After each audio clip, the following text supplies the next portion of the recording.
الحمد لله رب العالمين والصلاة والسلام على قائد الغر المحجلين نبينا محمد وعلى آله وصحبه اجمعین۔ محترم بھائیوں اور دینی بہنوں، السلام علیکم ورحمۃ اللہ وبرکاتہ۔ آج کی دنیا کا مزاج یہ بن چکا ہے کہ بس اپنے لیے جیو، دنیا بھر میں جائے، لیکن ہمارا دین کچھ اور ہی سکھاتا ہے۔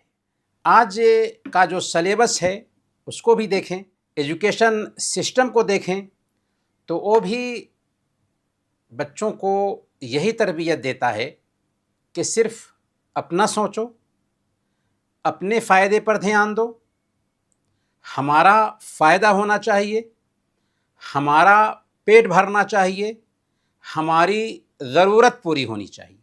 یہ سسٹم انسان کو سیلفش بنا رہا ہے، خود غرض بنا رہا ہے، لیکن جیسا کہ ہم نے کہا کہ اسلام اس کے بالکل اپوزٹ ایک بہترین انسان تیار کرتا ہے۔ اسلام ہمیں سکھاتا ہے کہ ہم دوسروں کے لیے جینا سیکھیں، اللہ کے بندوں کے لیے جینا سیکھیں، ضرورت کے وقت دوسروں کو اپنے آپ پہ ترجیح دیں، اپنے حق کو چھوڑ کر دوسرے بھائی کی ضرورت پورا کریں، اور اسی کو ایثار کہتے ہیں۔ ایثار کیا ہے؟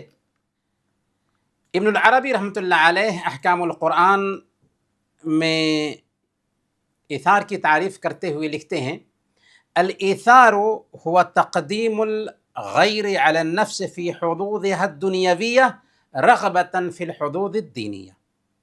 ایثار کا مطلب ہے کہ انسان دنیاوی فائدوں اور لذتوں میں دوسروں کو اپنے آپ پر ترجیح دے، اپنے آپ پر پرائیورٹی دے، اور ایسا وہ دنیا کے فائدے کے لیے نہیں بلکہ آخرت کے فائدے کے لیے کرے۔ یعنی کوئی ایسی چیز یا ایسا فائدہ سامنے میں ہو جس کا تعلق دنیا سے ہو، دین سے نہیں، جیسے کھانا کھانا، آرام کرنا یا کوئی اور ضرورت پوری کرنا، تو انسان وہاں پر اپنی ضرورت ہونے کے باوجود اسے دوسرے مسلمان کو دے دے، اپنی ضرورت ہونے کے باوجود خود پر دوسرے مسلمان کو آگے رکھے تاکہ اللہ تعالیٰ اس سے راضی ہو جائے اور آخرت میں اس کا بہترین بدلہ ملے۔ یہ ہے ایثار۔ گویا یہاں پر ہم ایک قاعدہ سمجھتے ہیں۔ قاعدہ کیا ہے؟ قاعدہ یہ ہے کہ ایثار دنیاوی چیزوں میں ہوگا، دینی کاموں میں نہیں ہوگا۔ دوبارہ سنیے، ایثار جو ہے دنیاوی کاموں میں ہوگا، دینی کاموں میں نہیں ہوگا۔ مطلب یہ ہوا کہ آپ دوسروں کے فائدے کی چیز میں انہیں اپنے آپ پر ترجیح دیں، جیسے آپ انہیں کھانا کھلا دیں اور خود بھوکے رہ جائیں، آپ انہیں سیراب کر دیں اور خود پیاسے رہ جائیں، لیکن جس چیز سے آپ کے دین کا فائدہ ہونے والا ہو، جس چیز سے آپ کے دل کی اصلاح ہونے والی ہو، جس چیز سے آپ اپنے رب سے ڈائریکٹ تعلق بنانے والے ہوں عبادت کے طور پر، تو عبادت کے معاملہ میں، نیکی کے معاملہ میں دوسروں کو خود پر ترجیح نہیں دینا ہے، دوسروں کو خود پر پرائیورٹی نہیں دینی ہے۔ گویا اگر آپ دینی کام کی بجائے ہم کہہ لیں کہ عبادت میں، تعبدی احکام میں اپنے اوپر دوسروں کو ترجیح دیتے ہیں تو یہ بیوقوفی ہوگی۔ جیسے پہلی صف میں آپ کو جگہ مل رہی تھی، آپ نے دیکھا کہ سامنے میں کوئی دوسرا آدمی، اس کو آگے کر دیا اور آپ پچھلی صف میں رہ گئے، تو یہاں پر آپ کی بیوقوفی ہے، آپ کی نادانی ہے کہ آپ کو جانا چاہیے، آپ کو موقع مل رہا تھا، تو اب اپنے آپ کو پیچھے کر کے دوسرے کو آگے کرنا، یہ بہتر نہیں ہے۔ لیکن دنیا کے معاملے میں، معاملات میں اپنے کو پیچھے رکھنا اور دوسروں کو آگے رکھنا، یہ ایثار ہے۔ تو ایثار کو اس انداز میں ہمیں سمجھنا ہے۔ قرآن اور حدیث کا جب ہم مطالعہ کرتے ہیں تو بہت زیادہ ہمیں ایثار پر ابھارا گیا ہے۔ اللہ تعالیٰ سورہ الحشر آیت نمبر 9 میں صحابہ کرام کے ایثار کے کردار کو بیان کرتے ہوئے فرماتا ہے وَيُؤْثِرُونَ عَلَىٰ أَنفُسِهِمْ وَلَوْ كَانَ بِهِمْ خَصَاصَةٌ، وہ اپنے آپ پر دوسروں کو ترجیح دیتے ہیں اگرچہ وہ خود سخت تنگی میں ہو۔ اور صحیح مسلم کی روایت ہے، حضرت جابر رضی اللہ تعالیٰ عنہ بیان فرماتے ہیں کہ میں نے اللہ کے نبی صلی اللہ علیہ وسلم کو فرماتے ہوئے سنا، طعام الرجل یکفی رجلین وطعام رجلین یکفی اربعہ وطعام اربعہ یکفی ثمانیہ، کہ ایک کا کھانا 2 کے لیے کافی ہے، 2 کا کھانا 4 کے لیے کافی ہے، اور 4 کا کھانا 8 کے لیے کافی ہے۔ ذرا تصور کریں، اس حدیث پہ غور کریں کہ اللہ کے نبی صلی اللہ علیہ وسلم دراصل یہاں پر ایثار کی تعلیم دے رہے ہیں کہ کھانا اگر 2 آدمی کے لیے پھر بھی وہ 4 آدمی کے لیے کافی ہو جائے گا، 4 آدمی کے لیے پھر بھی وہ کھانا 8 آدمی کے لیے کافی ہو جائے گا۔ یہ ہے ایثار کی تعلیم جو اسلام ہم کو دیتا ہے۔ ایثار کے فائدے کیا ہیں؟ ایثار اعلیٰ درجے کی اخلاقی خوبی ہے، بہت ہی اعلیٰ درجے کی اخلاقی خوبی۔ اسی لیے امام جرجانی رحمۃ اللہ علیہ نے التعریفات میں لکھا ہے کہ الایثار هو النہایۃ فی الاخوہ، ایثار بھائی چارہ کی انتہا ہے، برادرہوڈ کی اینڈ ہے۔ ایثار ایمان کے کامل ہونے کی پہچان ہے، اللہ تعالیٰ کی محبت اور اس کی رضا تک پہنچانے والا کام ہے۔ ایثار آپسی محبت اور بھائی چارے کا سبب بنتا ہے۔ ایثار سخاوت، فیاضی اور دریا دلی کی پہچان ہے۔ ایثار اللہ تعالیٰ کے ساتھ اچھا گمان رکھنے کا اشاریہ ہے۔ ایثار بلند ہمتی اور اونچی سوچ کی پہچان ہے۔ ایثار سیلف لیسنس، خود غرضی سے ایک انسان کو دور رکھتا ہے۔ ایثار برکت لاتا ہے، خیر اور بھلائی کو ہماری زندگی میں بڑھاتا ہے۔ ایثار انسان کو بخیلی اور کنجوسی سے بچاتا ہے۔ ایثار مسلمان بندے کے لیے اچھی موت کی پہچان ہے، بلکہ ایثار کی وجہ سے جنت کی گارنٹی ملتی ہے اور جہنم سے نجات ملتی ہے، کیونکہ یہ اچھی خوبیوں میں سے اعلیٰ درجے کی خوبی ہے۔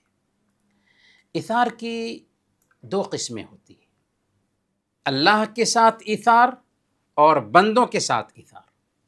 اللہ کے ساتھ ایثار کا مطلب یہ ہوا کہ انسان ہر کسی کی رضامندی کے مقابلہ میں اللہ کی رضامندی کو آگے رکھے، اللہ کی رضامندی کو ترجیح دے، ہر کسی کی محبت پر اللہ کی محبت کو مقدم رکھے، کسی اور کے ڈر اور امید کے مقابلہ میں صرف اللہ کے ڈر اور اسی سے امید کو ترجیح دے، کسی مخلوق کے سامنے عاجزی دکھانے کی بجائے صرف اللہ تعالیٰ کے سامنے عاجزی دکھائے، انکساری دکھائے، گریہ و زاری اختیار کرے، صرف اسی کے سامنے اپنی دنیاوی ضرورتیں پیش کرے، انسانوں پر تکیہ کرنے کی بجائے اللہ تعالیٰ ہی سے مانگے، اسی کے سامنے اپنی دنیاوی ضرورتیں بھی رکھے۔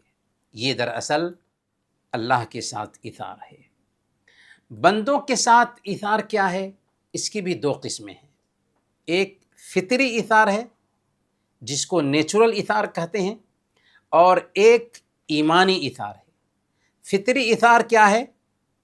فطری ایثار یہ ہے کہ جس کا سبب انسان کی جبلت، فطرت اور نیچر ہے، جیسے ماں باپ کا اپنے بچوں سے محبت کرنا۔ فطری طور پر ماں باپ اپنے بچوں سے محبت کرتے ہیں اور اس محبت میں خود کھانے کے بجائے بچوں کو کھلاتے ہیں۔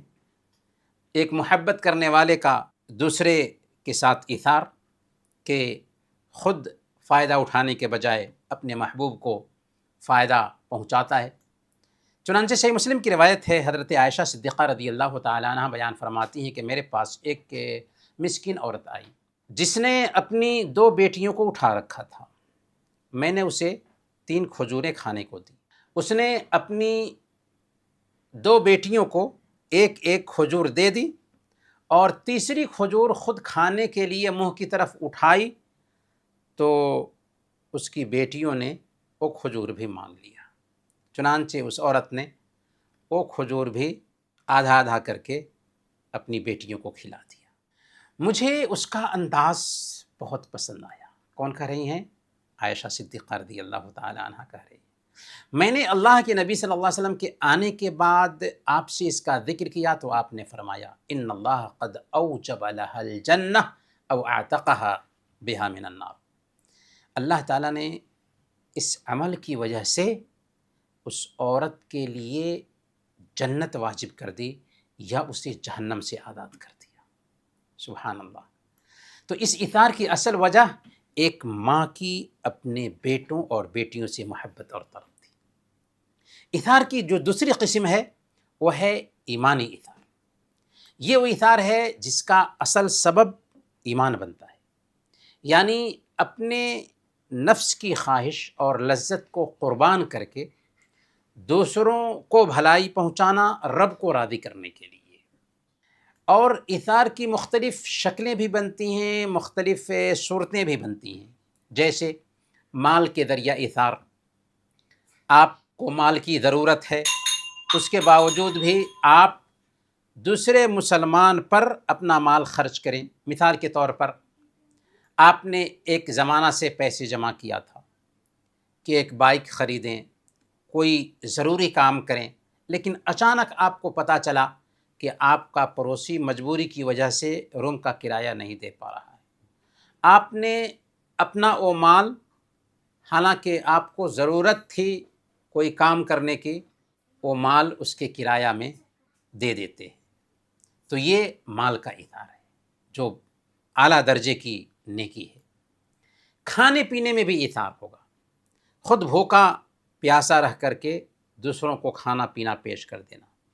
آپ دن بھر تھک کر کے آئے، گھر آئے تو آپ کے کھانے کے برابر میں کھانا تھا، دروازے پر ایک سائل آیا، آپ کھانے جا رہے تھے لیکن آپ نے خود کو بھوکا رہ کر کے اس سائل کو کھلا دیا اور خود پانی پی کر کے یا چائے وغیرہ پی کر کے گزارا کر لیا۔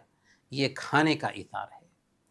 دوسروں کے فائدے کو اپنے فائدے پر ترجیح دینا، ایسا معاملہ جہاں اپنا فائدہ ہو رہا ہو لیکن دوسرے کے فائدے کے لیے اپنا فائدہ چھوڑ دیجیے۔ مثال کے طور پر آپ انٹرویو کے لیے گئے، آپ کا سلیکشن ہو گیا تھا، لیکن آپ دیکھ رہے ہیں کہ دوسرا آدمی جو ہے وہ مجبور ہے، اس کا سلیکشن نہیں ہو رہا ہے، تو آپ اپنے آپ کو پیچھے کر کے ریکویسٹ کر کے اس کو نوکری پہ لگا دیتے ہیں، اور یہ دراصل دوسرے کے فائدے کو اپنے فائدے پر مقدم رکھنا ہے۔ جان کا بھی ایثار ہوتا ہے۔ مثال کے طور پر کہیں آگ لگ گئی یا کوئی بچہ ڈوب رہا ہے پانی میں، ایک آدمی اپنی جان کو خطرے میں ڈال کر کے آگ میں کودتا ہے تاکہ جلنے والے لوگوں کو بچائے، یا پانی میں کودتا ہے کہ ڈوبنے والے کو بچائے، لیکن اچانک ہوتا ہے کہ وہی جان گنوا دیتا ہے، تو یہ جان کا ایثار ہے۔ اسی طریقے سے دوسروں کے آرام کو اپنے آرام پر ترجیح دینا، خود تکلیف اٹھا کر کے دوسروں کو سکون اور راحت پہنچانا۔ آپ پبلک ٹرانسپورٹ میں سوار ہوئے، بس میں سوار ہوئے، ٹرین میں سوار ہوئے، تھکے ہوئے تھے، سیٹ مل گئی، لیکن آپ نے دیکھا کہ ایک بزرگ آئے جن کو سیٹ نہیں ملی ہے، وہ بزرگ کھڑے ہوئے ہیں، آپ فوراً اٹھ گئے، انہیں بیٹھا دیا. تو یہ دوسروں کے آرام کو اپنے آرام پر ترجیح دینا ہے.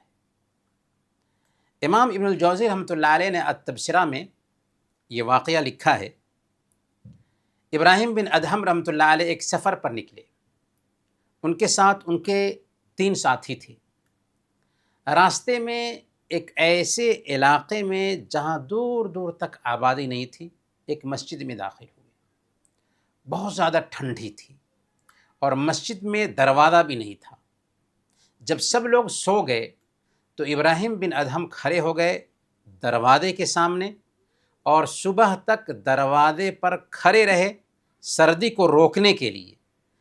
جب صبح ہوئی اور ساتھیوں نے پوچھا کہ آپ سوئے نہیں، تو انہوں نے جواب دیا کہ مجھے ڈر تھا کہ کہیں آپ لوگوں کو سردی نہ لگ جائے، اس لیے دروازے پر کھڑا رہا.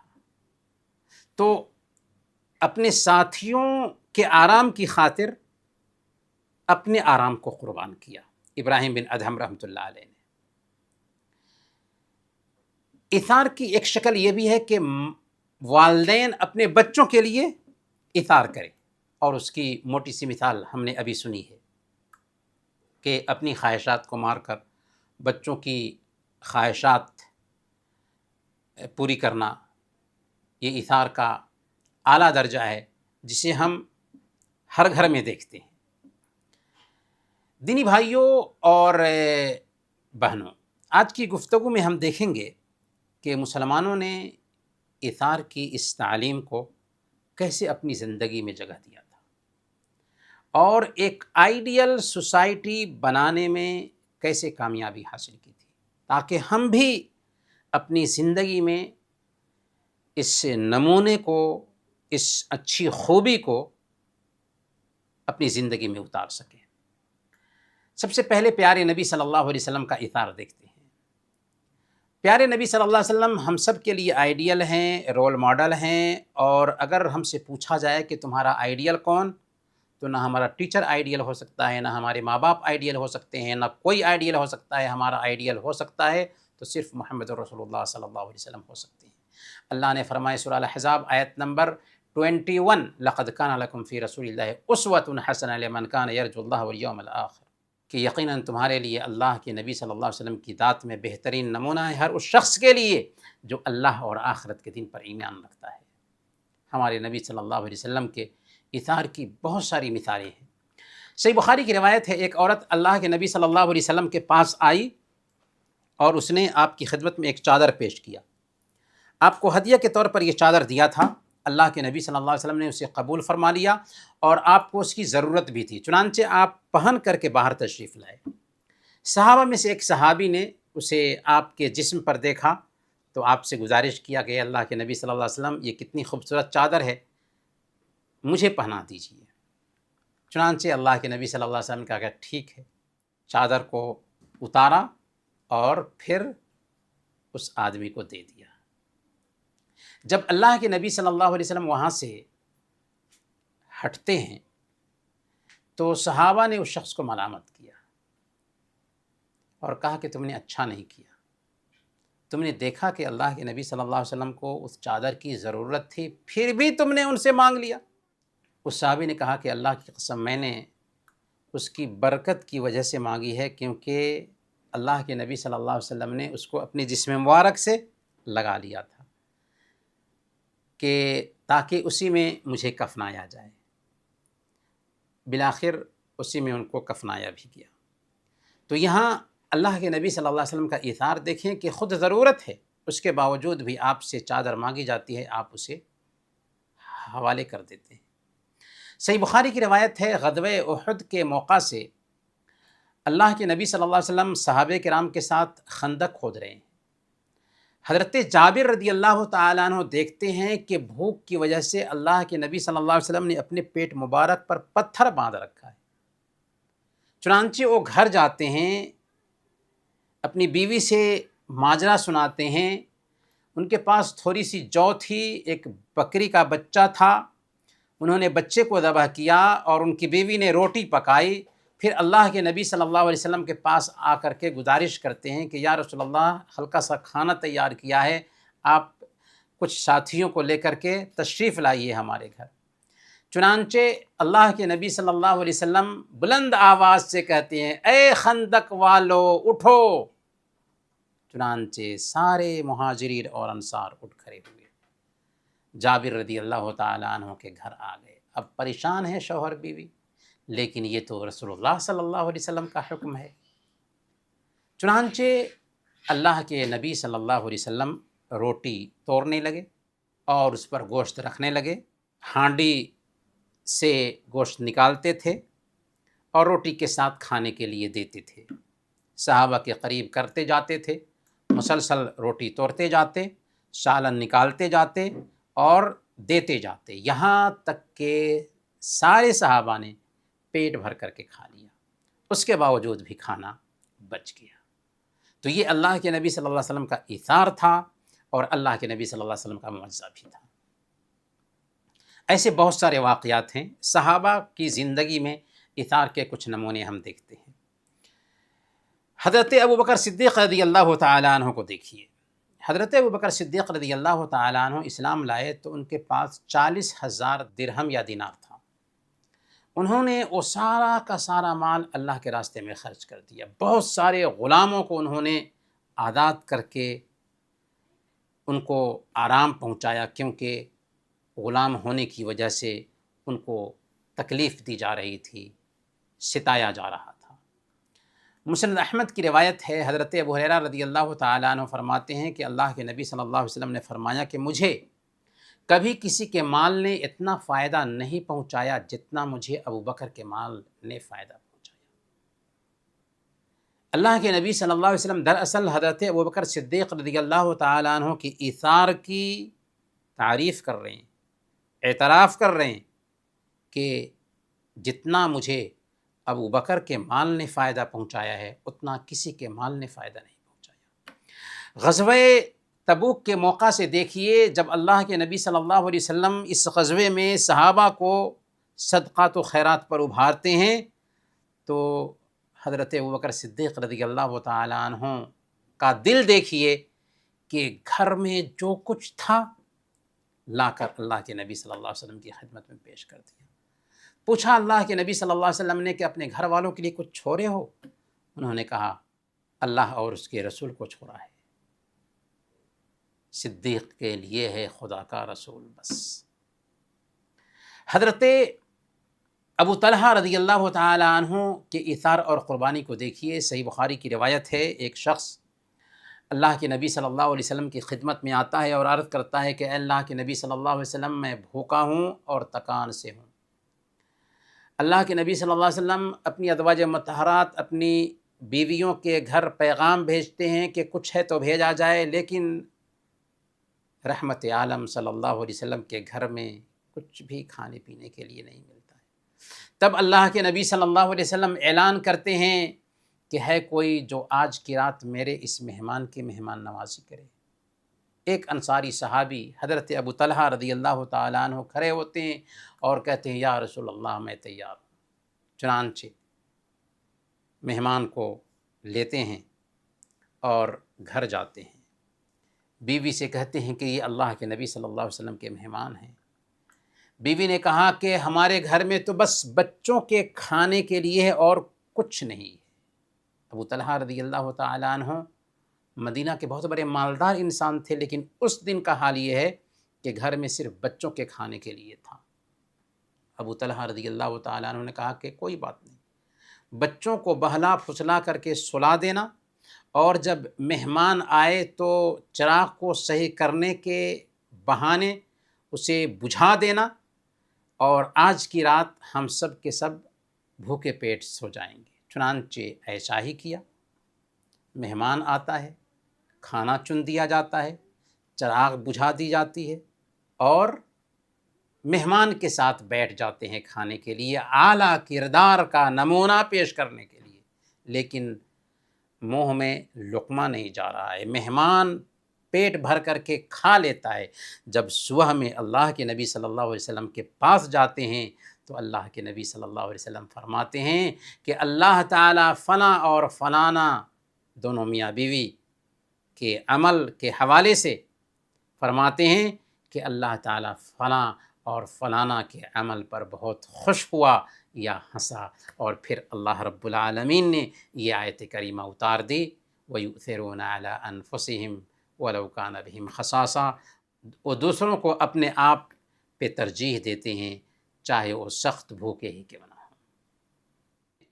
یہی ابو طلحہ جو مدینہ کے انصار میں مالدار انسان تھے، کھجور کے باغوں کے لحاظ سے بہت زیادہ مالدار انسان تھے، اور ان کا سب سے پسندیدہ مال بیروحا تھا، ایک باغ تھا جو مسجد نبوی کے بالکل سامنے میں تھا، اور اللہ کے نبی صلی اللہ علیہ وسلم وہاں تشریف لے جاتے تھے، اس کا عمدہ پانی پیتے تھے اور کھجور کھاتے تھے۔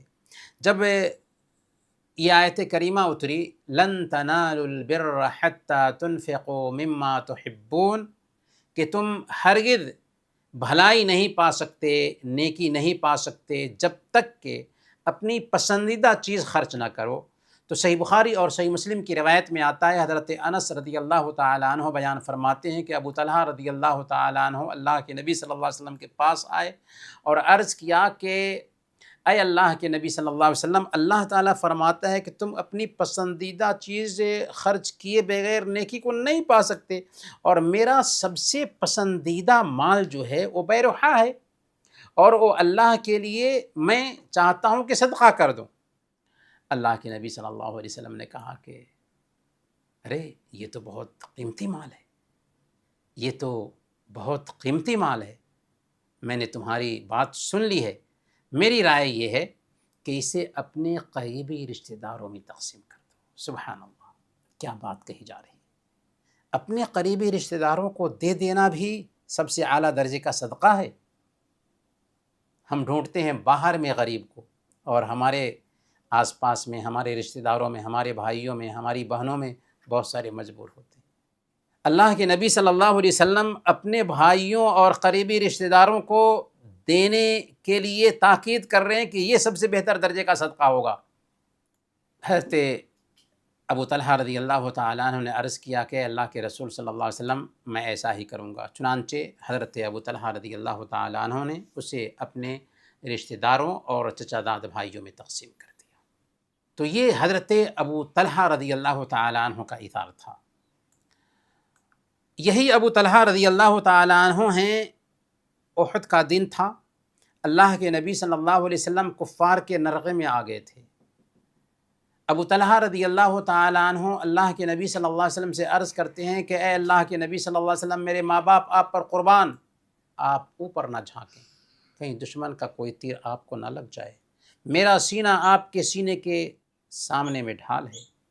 اور ایک دو نہیں بلکہ کئی صحابہ شہید ہو جاتے ہیں اللہ کے نبی صلی اللہ علیہ وسلم کی جان بچانے کے لیے، اپنی جان سامنے میں کرتے ہیں اللہ کے نبی صلی اللہ علیہ وسلم کی جان بچانے کے لیے۔ یہ اعلیٰ درجے کا ایثار تھا صحابہ کرام کا۔ حضرت سعد بن ربیع رضی اللہ تعالیٰ عنہ کے ایثار کو دیکھیے۔ جب حضرت عبد الرحمن بن عوف رضی اللہ تعالیٰ عنہ مکہ سے ہجرت کر کے مدینہ آتے ہیں تو مواخات قائم کیا تھا اللہ کے نبی صلی اللہ علیہ وسلم نے صحابہ کرام کے بیچ۔ حضرت عبد الرحمن بن عوف کے دینی بھائی سعد بن ربیع بنے تھے۔ حضرت سعد بن ربیع رضی اللہ تعالیٰ عنہ مالدار آدمی تھے۔ انہوں نے حضرت عبد الرحمن بن عوف رضی اللہ تعالیٰ عنہ سے کہا کہ آپ جانتے ہیں کہ میں انصار میں مالدار آدمی ہوں، میں اپنا سارا مال آدھا آدھا تقسیم کر کے آپ کے حوالے کرتا ہوں، اور میرے پاس 2 بیویاں ہیں، آپ دیکھ لیجئے، آپ کو جو پسند آئے، اللہ اکبر، آپ کو جو پسند آئے اشارہ کر دیجئے، میں اسے طلاق دے دوں گا اور آپ اس سے شادی کر کے گھر بسا لیجئے۔ اس سے بڑھ کر ایثار کی بات کہاں ہوگی؟ حضرت عبد الرحمن بن عوف رضی اللہ تعالیٰ عنہ بھی عجیب انسان تھے۔ انہوں نے کہا بارک اللہ لک فی مالک و اہلک، اللہ تعالیٰ آپ کے مال اور اپنے گھر والوں میں برکت عطا فرمائیں، بس مجھے مارکیٹ کا راستہ بتا دیجیے۔ چنانچہ حضرت سعد بن ربیع رضی اللہ تعالیٰ عنہ نے انہیں بنو قینقاع کا بازار دکھا دیا، روزانہ بازار جانے لگے، اور جب بازار سے لوٹ کر آتے تو گھی اور پنیر وغیرہ لے کر کے آتے، اور اس طریقے سے کچھ زمانہ بیتا کہ اللہ کے نبی صلی اللہ علیہ وسلم سے ملتے ہیں تو ان کے کپڑوں پر زردی کا اثر دیکھا، پیلا اثر دیکھا۔ اللہ کے نبی صلی اللہ علیہ وسلم نے پوچھا کہ کیا تم نے شادی کر لی ہے؟ انہوں نے کہا کہ ہاں۔ آپ نے پوچھا کس سے؟ کہا کہ انصار کی ایک عورت سے۔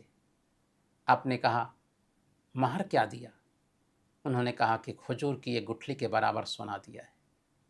اللہ کے نبی صلی اللہ علیہ وسلم فرماتے ہیں اولیم ولو بشات، ولیمہ کرو اگرچہ ایک بکری۔ مدینہ کی ایک چھوٹی سی بستی ہے، رحمت عالم صلی اللہ علیہ وسلم اس بستی میں ہیں۔ حضرت عبد الرحمن بن عوف رضی اللہ تعالیٰ عنہ شادی کر لیتے ہیں، اور نبی پاک صلی اللہ علیہ وسلم کو خبر کرنے کی بھی ضرورت محسوس نہیں کرتے، اور پیارے نبی صلی اللہ علیہ وسلم پوچھتے ہیں تو شکوہ شکایت نہیں کرتے ہیں۔ آج ہم آسمان سر پر اٹھا لیتے ہیں اگر ہمارے رشتہ دار نے ہمیں شادی میں نہیں بلایا۔ ایسی زندگی تھی ان کی۔ ہمیں جب ہم ایثار کی بات کر رہے ہوتے ہیں تو اس زندگی کو آئیڈیل بنانا چاہیے۔ ایک اور بہت ہی عمدہ ایثار ہے اشعریوں کا۔ حضرت ابو موسیٰ اشعری فیملی سے تعلق رکھتے تھے جو یمن کے رہنے والے تھے۔ صحیح بخاری اور صحیح مسلم کی روایت ہے، حضرت ابو موسیٰ اشعری رضی اللہ تعالیٰ عنہ بیان فرماتے ہیں کہ نبی پاک صلی اللہ علیہ وسلم نے فرمایا کہ اشعری قبیلے کے لوگ جب غزوے میں جنگ وغیرہ میں فاقے سے دوچار ہوتے، ان کا کھانا ختم ہو جاتا، یا مدینہ میں ان کے بچوں کا کھانا کم پڑ جاتا، تو کیا کرتے تھے؟ وہ اپنے پاس موجود تمام کھانے پینے کی چیزوں کو ایک کپڑے میں جمع کر لیتے، اور پھر اسے ایک برتن میں رکھ کر کے آپس میں سب کے سب برابر برابر تقسیم کر لیتے تھے تاکہ وفاداری باقی رہے۔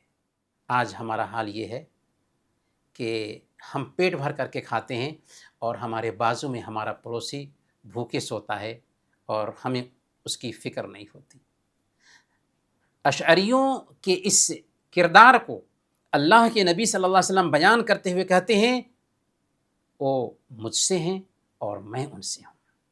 یہ کردار اپنانے کی ضرورت ہے کہ ہم اپنے رشتہ داروں کے بارے میں جانیں اور پردہ رکھیں جو کردار اختیار کرتے تھے اشعری لوگ۔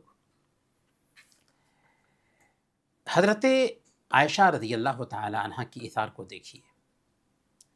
جب امیر المؤمنین عمر فاروق رضی اللہ تعالی عنہ کو ابو لولو مجوسی نے شہید کیا تو وفات سے پہلے حضرت عمر فاروق رضی اللہ تعالی عنہ نے اپنے بیٹے ابن عمر رضی اللہ تعالی عنہ کو سیدہ عائشہ ام المؤمنین رضی اللہ تعالی عنہ کے پاس بھیجا اور ان سے کہا کہ جاؤ ام المؤمنین سے کہنا کہ عمر بن خطاب آپ کو سلام کہتا ہے، پھر ان سے اجازت مانگو کہ مجھے میرے دونوں ساتھیوں یعنی نبی پاک صلی اللہ علیہ وسلم اور ابو بکر کے ساتھ دفن ہونے کی اجازت دے دیں۔ عبداللہ بن عمر گئے، حضرت عائشہ صدیقہ رضی اللہ تعالی عنہا سے گزارش رکھا تو حضرت عائشہ صدیقہ رضی اللہ تعالی عنہا نے کہا کہ میں نے یہ جگہ اپنے لیے سوچی تھی، لیکن آج میں عمر کو اپنے اوپر ترجیح دیتی ہوں۔ چنانچہ حضرت عائشہ صدیقہ رضی اللہ تعالی عنہا بقیع میں دفن کی جاتی ہیں، اور حضرت عمر فاروق رضی اللہ تعالی عنہ ابو بکر رضی اللہ تعالی عنہ کے بازو میں دفن کی جاتی ہیں۔ یہ اعلیٰ درجے کا ایثار تھا جو حضرت عائشہ صدیقہ رضی اللہ تعالی عنہ نے پیش کیا تھا۔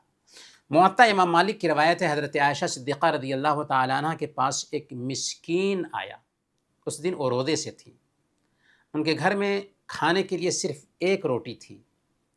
مسکین آتا ہے مانگتا ہے تو خادمہ سے کہتی ہیں کہ یہ روٹی اسے دے دو۔ خادمہ نے کہا، نوکرانی نے کہا کہ پھر آپ کے افطار کے لیے کچھ نہیں بچے گا؟ انہوں نے کہا کہ کوئی بات نہیں، اسے دے دو۔ خادمہ کہتی ہے کہ میں نے وہ روٹی اسے دے دیا۔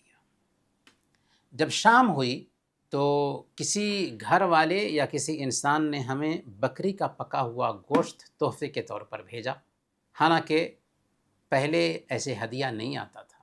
تو یہاں پتہ یہ چلتا ہے کہ اگر ہم اپنے اوپر دوسروں کو ترجیح دیتے ہیں تو اس کا بدلہ اللہ تعالیٰ ہمیں آخرت سے پہلے دنیا میں بھی دیتا ہے، اور ایسے راستے سے کھلاتا ہے کہ جس کا گمان بھی نہیں ہوتا۔ حضرت عبداللہ بن عمر بن خطاب رضی اللہ تعالیٰ عنہ کا ایثار دیکھیے۔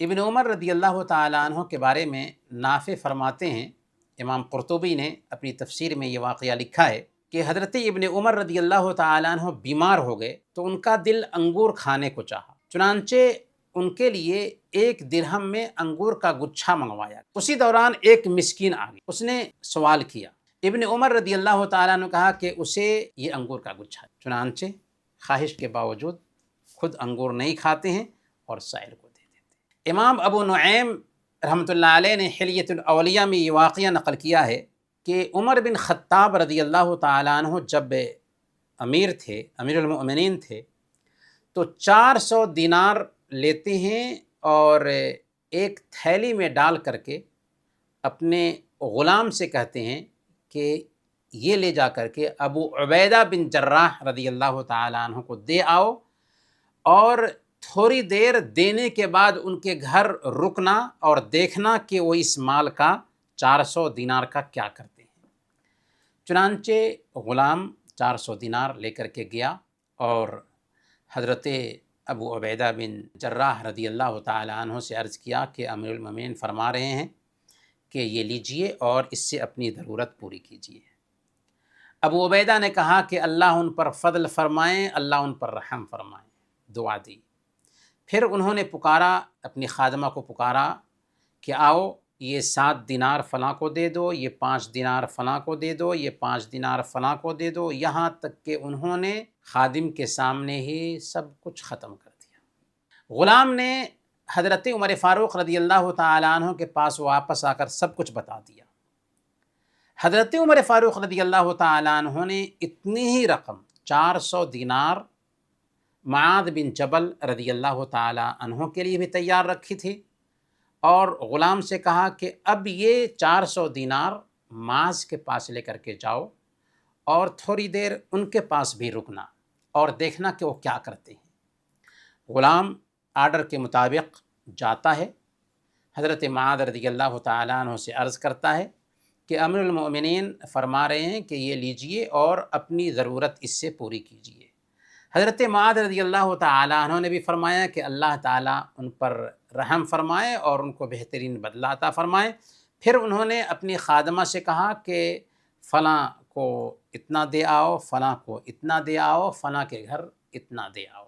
اتنے میں ان کی بیوی حضرت معاذ رضی اللہ تعالیٰ عنہ کی بیوی سامنے آئیں اور بولی کہ اللہ کی قسم ہم بھی تو مسکین ہیں، ہمیں بھی تو دیجئے۔ تھیلی میں صرف 2 دینار باقی بچے تھے۔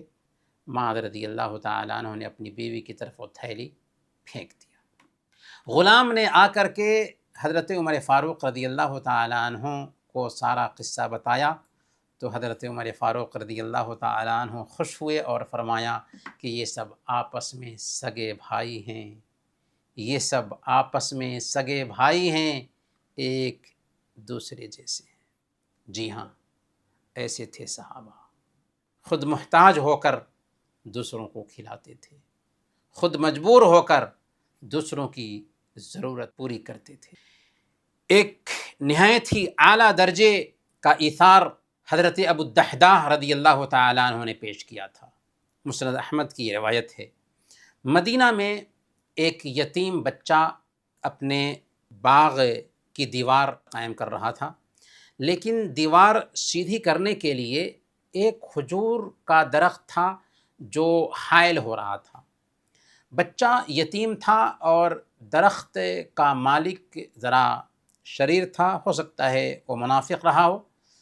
چنانچہ اس کے پاس گیا اور اس درخت کی قیمت لگا کر کے مانگی اس سے، تو دینے کے لیے انکار کیا۔ اللہ کے نبی صلی اللہ علیہ وسلم کی خدمت میں آیا، اللہ کے نبی صلی اللہ علیہ وسلم نے بھی اس کو بلایا اور تاکید کی کہ تم اسے دے دو اور اس کے بدلے میں تمہیں اللہ رب العالمین کے پاس جنت میں کھجور کا عظیم الشان درخت ملے گا۔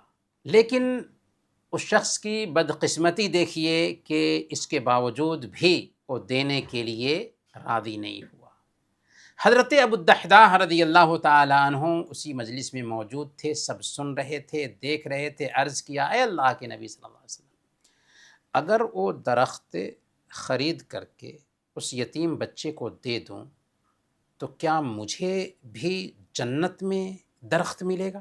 آپ صلی اللہ علیہ وسلم نے فرمایا کہ ہاں، تمہیں بھی ملے گا۔ چنانچہ حضرت ابو الدحداح رضی اللہ تعالیٰ عنہ فوراً اس آدمی کے پاس گئے جو بدت تھا اور درخت نہیں دے رہا تھا، کہا کہ تم میرے درخت کو جانتے ہو نا، میرے باغ کو جانتے ہو نا؟ مدینہ میں 600 کھجور پر مشتمل باغ ہے، اس میں میٹھے پانی کا کنواں ہے، چاروں طرف سے دیوار ہے اور اس میں خود ان کا گھر ہے۔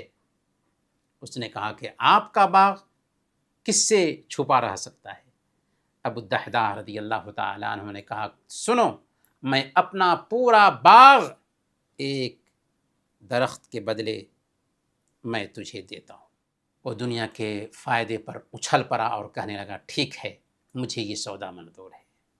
حضرت ابو الدحداح رضی اللہ تعالیٰ عنہ نے ایک درخت کے بدلے اپنا پورا باغ دے دیا۔ اللہ کے نبی صلی اللہ علیہ وسلم بہت خوش ہوئے۔ آپ نے فرمایا، کم من اذق رداح لابی الدحداح فی الجنہ، ابو الدحداح کے لیے جنت میں کھجور کی کتنے ہی بھاری بھاری درخت ہیں۔ حضرت ابو الدحداح رضی اللہ تعالیٰ عنہ خوشی خوشی اپنے باغ میں آتے ہیں جسے وہ بیچ چکے تھے۔ باغ کے دروازے پر قدم رکھتے ہی بیوی کو پکارا، ام دحداح، ام دحداح۔ بچے باغ میں ہی تھے، بیوی باغ میں ہی تھی، معمول کے خلاف باہر سے ہی پکار رہے ہیں۔ کہتے ہیں کہ ام دحداح، بچوں کو لے کر کے باغ سے نکل آؤ۔ بیوی حیرت سے پوچھتی ہیں، کیا ہوا؟ کہتے ہیں، میں نے باغ بیچ دیا ہے۔ ام دحداح پوچھتی ہیں، آپ نے باغ بیچ دیا، اور کس سے بیچا؟ انہوں نے کہا کہ میں نے یہ باغ جنت کے ایک درخت کے بدلے اللہ اور اس کے رسول سے بیچ دیا ہے۔ بیوی افسوس کرنے کی بجائے خوشی سے چہکتے ہوئے کہتی ہے، ربح البیع ابا الدحداح، ربح البیع ابا الدحداح۔ ابو الدحداح، سودا کامیاب رہا، سودا کامیاب رہا۔ پھر ام دحداح رضی اللہ تعالی عنہ اپنے بچوں کو لے کر کے نکل جاتی ہیں۔ ان کی جیبوں اور ہاتھوں میں جو کھجوریں تھیں وہ نکال کر زمین پر پھینک دیتی ہیں، اور بچوں کے منہ میں جو کھجور تھی اسے بھی باہر نکال دیا اور ڈال دیا، اور کہا کہ چلو باہر نکل جاؤ، اب یہ ہمارا مال نہیں رہا، اللہ کا مال ہو چکا ہے۔ اور پورا خاندان مسکراتا ہوا باغ سے باہر آ جاتا ہے۔ سبحان اللہ، کیا ہے ایثار! یہ واقعہ ہمیں سکھاتا ہے کہ جب انسان کے دل میں آخرت کا یقین پختہ ہو جاتا ہے تو دنیا کی بڑی سے بڑی دولت کو بھی اللہ کی رضا اور اس کی خوشنودی کے لیے قربان کرنے کے لیے ایک سیکنڈ میں بھی دیر نہیں کرتا۔ میرے بھائیوں، تابعین کے ایثار کی بھی کچھ جھلکیاں ہم سنتے جائیں۔ امام قرطبی رحمۃ اللہ علیہ نے اپنی تفسیر میں یہ واقعہ نقل کیا ہے۔ حذیفہ عدوی رحمۃ اللہ علیہ فرماتے ہیں کہ میں یرموک کی جنگ میں اپنے چچا زاد بھائی کی تلاش میں نکلا۔ میرے پاس ہلکا سا پانی بچ گیا تھا۔ میں اپنے دل میں کہہ رہا تھا کہ اگر اس کے اندر ذرہ برابر بھی جان بچی ہوگی تو میں اسے پلا دوں گا۔ اچانک میں نے اسے پا لیا۔ میں نے اس سے پوچھا کہ کیا میں آپ کو پانی پلاؤں؟ انہوں نے سر کے اشارے سے کہا ہاں۔ اتنے میں قریب ہی سے ایک دوسرے آدمی کی آواز آئی جو کہہ رہا تھا آہ آہ۔ میرے چچا زاد بھائی نے اشارہ کیا کہ پہلے ان کے پاس جاؤ، ان کو پلاؤ۔ چنانچہ میں گیا تو ہشام بن عاص تھے۔ میں نے پوچھا کیا میں آپ کو پانی پلاؤں؟ انہوں نے اشارے سے کہا کہ ہاں۔ اتنے میں انہوں نے بھی ایک شخص کو آہ آہ کہتے ہوئے سنا۔ ہشام نے اشارہ کیا کہ پہلے ان کے پاس جاؤ۔ میں تیسرے شخص کے پاس پہنچا تو وہ فوت ہو چکے تھے۔ میں جلدی سے ہشام کے پاس آیا تو وہ بھی فوت ہو چکے تھے۔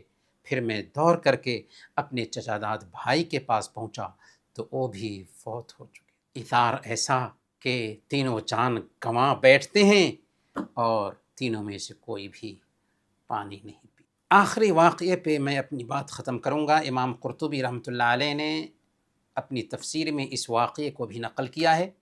ابو الحسن انطاقی بیان کرتے ہیں کہ رے شہر کے ایک گاؤں میں ان کے پاس 30 سے زیادہ آدمی اکٹھا ہوئے، سب نیک لوگ تھے۔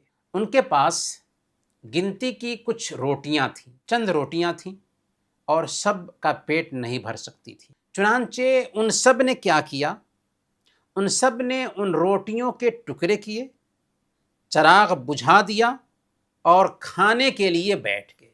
کچھ دیر کے بعد جب دسترخوان اٹھایا گیا تو دیکھنے میں آتا ہے کہ کھانا ہو بہو ویسے ہی موجود ہے، ان میں سے کسی نے بھی کھایا نہیں تھا، کیونکہ ہر ایک نے اپنے بھائی کو اپنے اوپر ترجیح دی تھی کہ میں نہیں کھاؤں گا، میرا بھائی کھا لے، جس کی وجہ سے سب بھوکے رہ گئے۔ تیری بھائیوں اور بہنوں، ہمارا ٹاپک ایثار اور قربانی کے نام سے تھا۔ ایثار پر گفتگو ہو چکی ہے، قربانی پر گفتگو باقی ہے، جسے ہم اگلی مجلس کے لیے مؤخر کرتے ہیں۔ قربانی پر انشاءاللہ اگلی مجلس میں بات ہوگی۔ البتہ آج کی گفتگو کا میسج کیا ہے؟ آج کی گفتگو کا پیغام بالکل واضح ہے۔ دنیا سکھاتی ہے کہ صرف اپنا دیکھو، اپنا سوچو، لیکن ہمارا دین سکھاتا ہے کہ دوسروں کو دیکھو، دوسروں کا خیال کرو۔